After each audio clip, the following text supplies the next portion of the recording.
Hello, hello, my loves, and welcome to EQ with Jah. Welcome. So, today I'm going to talk about one of the things that's really close to my heart, and that is good business practices. You know, like everyone's story, I grew up, I worked first on a cornfield, then I worked in a restaurant washing dishes, then I moved to Toys R Us, and then I worked in the mall, and then eventually I started to work different places like restaurants and movie theaters and stuff like that, and just more customer service based things. What I've learned through the years of working with the public is that people expect clear communication, as they should. But there's somewhere along the lines, I think, where the passion of someone's creativity that they have as a business for their vision, it gets lost in translation of things that become what I call subcultural, where you're trying to be the coolest bar or the coolest new restaurant or the coolest, the trends, the hype stuff. But what happens when you get lost in the hype? This is a huge thing that a lot of new businesses tend to fail at, and a lot of old businesses sometimes get stuck at. It's because they find something that works for them and they use it versus trying to enhance it, or they find a way to break that lucky deal where now your business is successful, but you can't keep up with the demand. This weekend, I went to a restaurant here in Minneapolis where I, the reason I picked this restaurant is three reasons. And I want to say this right now. A part of the things that I do is I am a life coach. I deal with confidence coaching, relationships, business, as well as one on one and emotional things that you want to deal with. So part of my business is really evaluating other people's businesses because I like to connect people to their passion and their function, because passion and purpose is great, but you still need functionality to keep your passion and purpose going. Okay, so this restaurant I went to, I'm a vegan, so I went because it was a vegan restaurant. It's soul food. Come on, I grew up on soul food, and it's a black owned business. Now, I'm not trying to take away business for this man, but what I'm trying to express is something that did not have to happen because of the lack of communication that is being, not to me, not properly taught in the service industry anymore. And it doesn't have to be this cookie cutter template fake stuff either. It's just, here's what happened, and I'm going to break it down for you. I had to write it down. So, I ain't got time to be trying to memorize stuff. So we took the order over the phone. Now I know, oh no, there's an expectation when it comes to how our technology and the things that we want work now. It's a whole new world where everything is digital. You used to have the brick and mortar where you go into it, you go pick it up, you deal with it, you go to the store, you get it, and we still do that. But there's still now the option of online opportunity, which is going to help expand your business, as well as streamline the type of customers that you want to focus on. So we order online, we do a phone call. First, very pleasant, very nice, great menu, website looks great. They took our order for pickup, but they didn't take our payment. For me, that's the first red flag. The reason I always feel that it's a red flag, if you're taking a phone call order and you're not taking payment, or at least holding a card for payment, now you're going to instantly bottleneck your hostess or the person who's supposed to begin the communication to the kitchen. So this is the first mistake. The next part is we had to wait 35 minutes, which we were quoted, and we went and showed up to pick up our order. Once we arrived, we were told, oh, I'm sorry, but the delivery orders, they got a little ahead of us and we didn't realize that we were this backed up. Your order's not even prepared yet. Instantly, I did not get upset, but I asked the young lady, who was being very pleasant and professional, I said, so does that mean that online orders take precedent over call-in orders? And she said, no, it does not. So for me, number one, if you don't understand why it's going slow, don't push the blame on something else, because it shifted it to them, make me feel like I wasn't a valued customer. So I was told, give it another 10 minutes. They would take my phone number. I decided to pay. Me and my partner, we went to a store and we went shopping for more stuff.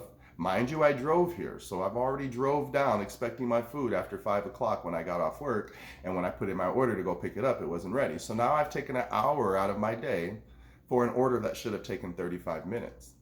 Now we finish our time, we give them at least 20 more minutes to make our order. By the time we come back, the order is still not prepared. The young lady, who I can see is very overwhelmed, there's a ton of people waiting outside. She's still taking phone orders. Here's the number one thing right now. As any restaurant, you are not going to lose business by not answering the phone. I promise you this. If you are backed up, set a message that says, right now we are taking orders and we're making those orders, and so you don't have to wait. Once we're able to pick up and take this call, we will take your order to make sure it gets delivered to you in a timely manner. Just don't answer the phone, okay? That's number one. Don't keep taking orders if you can't keep up with the orders coming in. So now you got bottlenecked orders, you got people sitting in the kitchen making more orders, and you got people outside waiting for orders. Now you got people getting pissed off, annoyed, and you're wasting their time. Even if your product is the best product ever, which I am told it is, which is why I want to try it and I will come back at a later date. But the fact of the matter is that it looked a mess to anyone on the outside world who just wanted to taste your food. And unfortunately, it got lost in communication between how the orders are taken, how they are allocated to how it's going to be prepped, as well as having the space to do it and utilizing the space you have during a time of a pandemic. Okay? Because I understand it's hard. The restaurant shut down.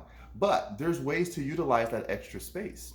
Now, here are some suggestions that I came up with. And you take them or leave them, and this is for anyone who wants to have this type of business critique. Close, here's the number one factor. Either close your storefront and take delivery orders only during the weekend when you know it's going to be your busiest. That way you can focus only on delivery. And if someone really wants it, they have that option to get delivery. You can have your full menu. You can take the time to cook. Second thing I noticed, to have a menu that full and long and not be able to allocate how much time it's going to be prepped, how much time it needs to be cooked, how much time it needs to be prepared to have the order ready out the window while you're still cooking other items. I ran and managed kitchens in Chicago and downtown.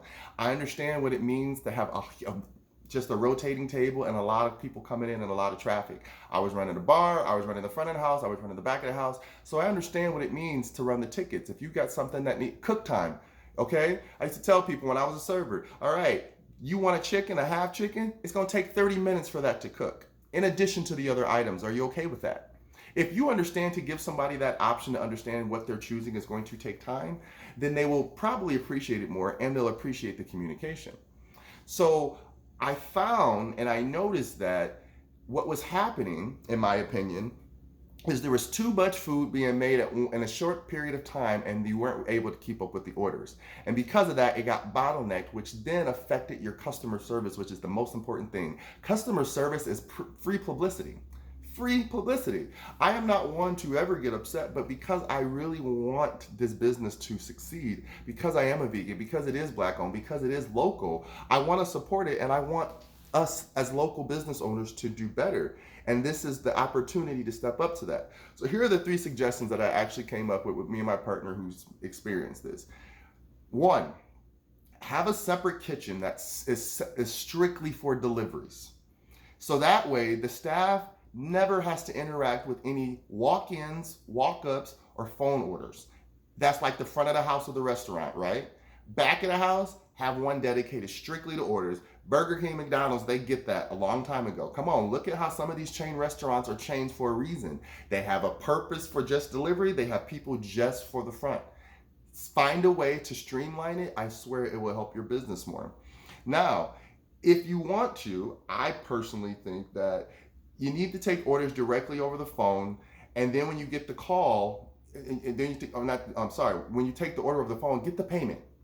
If the person doesn't show up, then you just refund their money and you don't waste food or something like that. You know what I mean? But if you make food, now in my instance, I go down here thinking my food's ready, it's not ready. Let's say they start to prepare it. I've already rated an hour. You're gonna tell me now, can you wait 2 more minutes? No, I want to cancel that. Now I'm gonna get my money back and you just wasted product because of inefficient communication. Do you understand where I'm going with this? It's knowing how to figure out a proper POS system that's gonna help you understand where you need to, again, focus different orders on different things. Second thing is to keep the main kitchen for the front of the house if you want to. These are all options.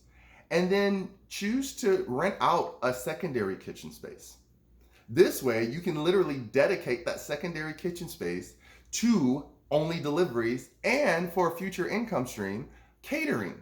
If your business is doing that well, you should always expect to succeed. This, unfortunately, is a situation where a small business did not expect to succeed as fast as they did. And you have to be prepared for success, love. If you're not prepared for success, guess what? It will make you go back to not being ready and you will fail and you will feel frustrated. And you'll keep asking, why me? It's simple, simple fixes. But I feel like if you focus, again, if all phone orders were focused primarily for that kitchen on that location, then all you would have to do is just worry about walk-ups and phone orders, and bam, bam, they just come pick up their food. They already got the orders. Are you here for pickup? Yep, your order's ready. Payment's already done. Thank you. You already did that, right? But if they get there and somebody's ordering food and now my food's supposed to be ready and now I gotta wait in line just to say, yeah, I've already paid. Oh, here's your food. That's inefficient and I'm pissed off. I'm just not trying to get you to understand. And then if you have that secondary kitchen, again, it's not hard to rent kitchens. You can rent your parent kitchen. Who knows? Just have a space to cook and prep properly so that you can cook faster. Sometimes you do have to prep things the night before so that you're ready for bigger orders, or look at your checks.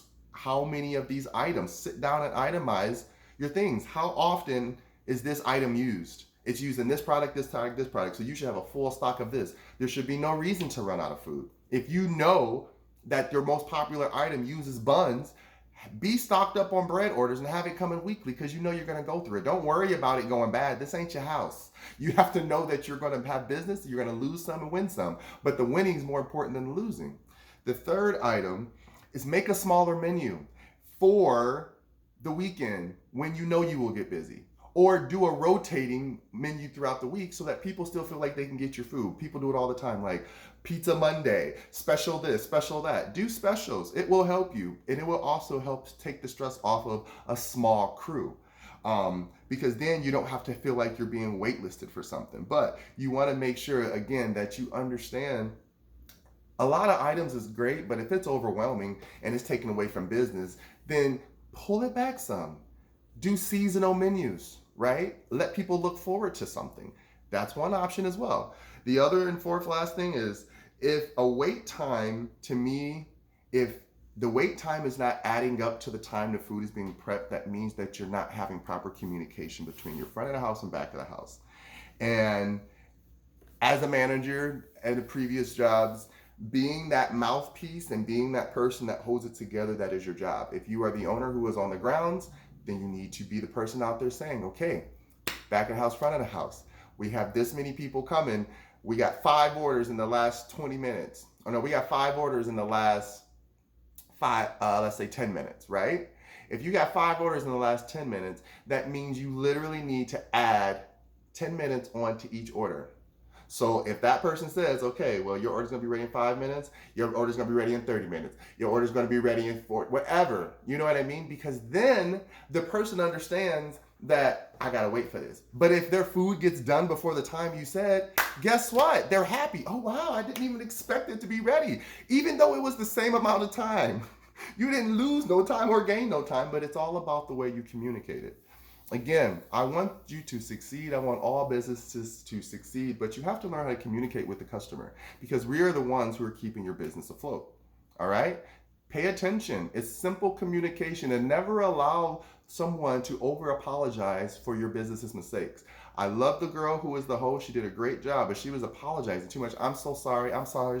Baby, this ain't your fault. This is bad business practice of not communicating. And so start communicating so that you can start flourishing, baby.